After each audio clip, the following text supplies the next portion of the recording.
Hi there, welcome back to another episode of this, and here I am, in the flesh this month. Wonders never cease. So how are you all doing? How is the world treating you? Hopefully good. Hopefully you're enjoying the summer, but if it's anything like it is here in eastern Pennsylvania, it keeps going between ungodly hot and nonstop rain and flooding. Like, there's no nice in between where you just get a nice, we can have a day in the mid to late 80s and it still be enjoyable as long as there's a breeze, but it hasn't been that. It's been, if you go outside, you will cook, or if you go outside, you will get blown away by the hurricane force winds. Hopefully we get a few nice days. It seems to be nice right now, but we are under a severe storm warning here, so I do have a recommendation for you this month. I got to read a fun book, one book. It's not good enough. I'm not going to meet my reading goals this year, but it is what it is. I did, real quick before I give you my recommendation, I got my first editing client. I got to edit a book for a small press, and the thing was, it was actually really enjoyable. I hit kind of a zen place doing the work where I got out of my own head for a little bit, and that was nice. As someone who is a creative, you have to mine the depths of your brain a lot, and that's not always a comfortable experience. It's not always fun. You live in your head a lot, and it's nice to escape it sometimes. And yeah, that was fun. I'm glad I got to do that. Hopefully I get to do many more. The book that I got to read this month is The Perfectly Fine House by Kozeniewski and Wile. This is a book that has been sitting in my TBR pile for a very long time. I bought this book when it first came out, years ago at this point, 2-3 years ago. And I'm looking at my TBR pile right now, and I've actually added to it recently, and it's just like, ooh. How can something be both daunting and like optimistic at the same time? Because I feel happiness seeing all these books that I get to read, but also knowing I'm never going to get through all the. Does anybody else feel that way? Or is it just me? Please don't tell me it's just me. So The Perfectly Fine House. This is a great book. It's kind of hard to explain things about it because the subject matter, if I were to baldly tell you what's going on in this book, it's heavy. It's heavy subject matter. Family dynamics, grief, loss, it's all there, and it's delivered in such a light way. The cadence of the storytelling is almost bouncy, that this isn't necessarily a funny book, but it's not a funny book. It's light and heavy at the same time.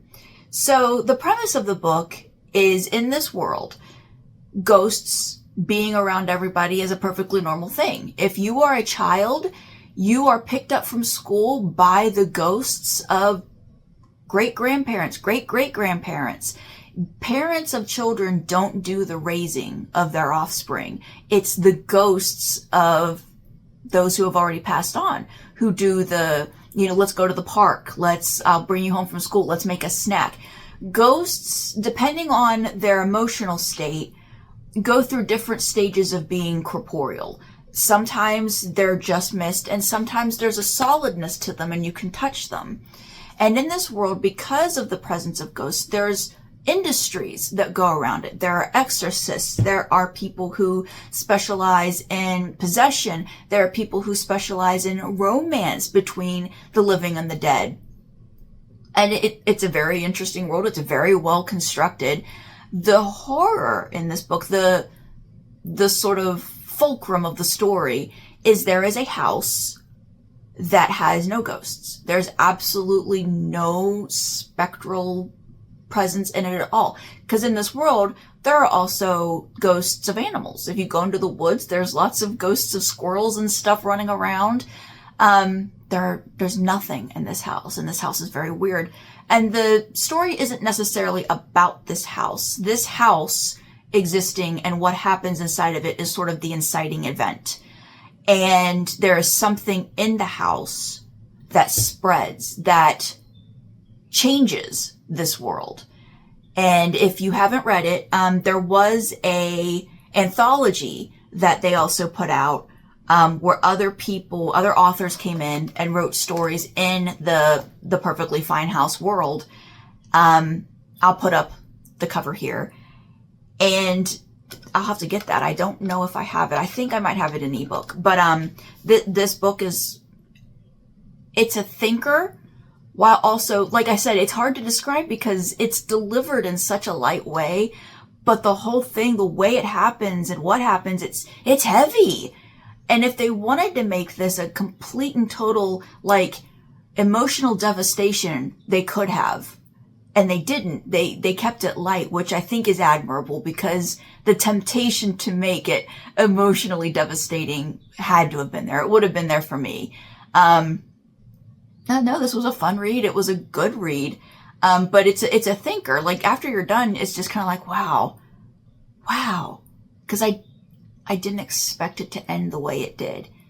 And I like when that happens, and I like when it's good. And this is a good ending. So definite recommend. Movies, movies have been fun. You know, I've been doing the Ghost Host Movie Night podcast with Mary San Giovanni and Matt Wilderson again, and we've been watching, you know I love a stinker, and we've been watching some stinkers, and we're actually recording tonight, and the movie that we watched, it is a stinker, but it was a fun stinker. It's a 1969 movie starring Burt Reynolds. How could you not love that? This is pre-mustache Burt Reynolds. This was around the time when he was on Gunsmoke. So he's very young, but he it's like he hatched from an egg, fully formed as Burt Reynolds. And I love that so much. So this is a short one. Honestly, that's it for this month. Hopefully next month I'll have more to report. If you can hear that cat meowing, we got a new kitty. Like I said, a lot happened in June. One of my kitties, my black kitty, Eclipse, he died. And around the time that he died, this mother cat showed up in my backyard with 6 kittens, and I assumed she was feral, but she is very much not feral, and she very much wanted help with all these 6 babies. So we were able to catch 4 of the babies so far, and they've gone to a local, it's called the Animal League, the local Animal League. And they're receiving medical care, they're going to be fixed, and they're going to be adopted out for a fee from these people. And kittens are no problem. These kittens are all very, very cute. They were little potatoes with no survival instincts, though. That's why I was able to catch them so easily.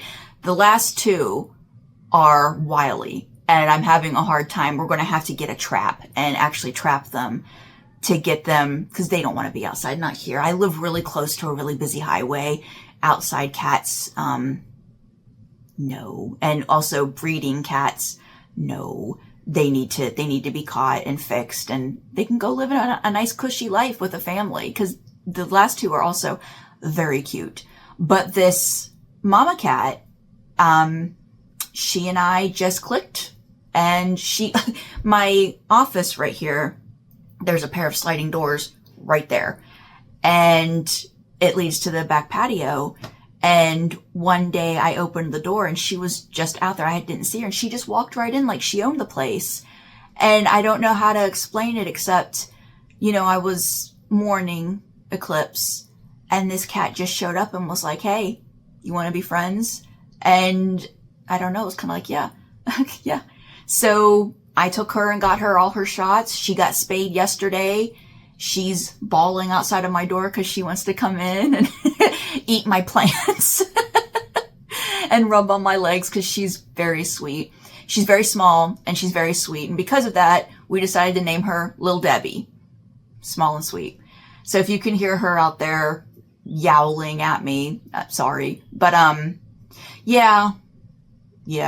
Hopefully in July, I'll read at least 2 books. We're actually leaving to go camping tomorrow, and camping is always a good time to get some reading in. I got a Ruby Jean Jensen book from Vortex that they had that I didn't already have, so I'm really looking forward to reading that.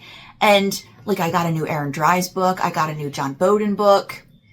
I've got all kinds of books up there that I want to read. Just ghost books. I like to read those ghost books that are of my local area. I'm not from here, but there are lots of awesome ghost stories from around here that I like to read. Those are up there in the pile. I'm feeling a little better. It helps that I've got this little kitty to focus on, and I don't know if that'll show up. She's out there carrying on. That helps that my focus is kind of split up, and I've got something to care for. And I really hope I can get some writing done this month, because that has also been one of the things that's been kind of draining my happiness, not being able to write. Because the work that I'm working on right now, it's heavy and it's painful, and I think it's not easy to write stuff like that. I've written books before where I've written things that were personally painful to me that I had to like recover from writing certain scenes in those. And yeah, like the Hag Witch of Trip Creek in particular, there were big parts of that book that, like, I had to take a vacation from writing to get over some of the scenes in that book.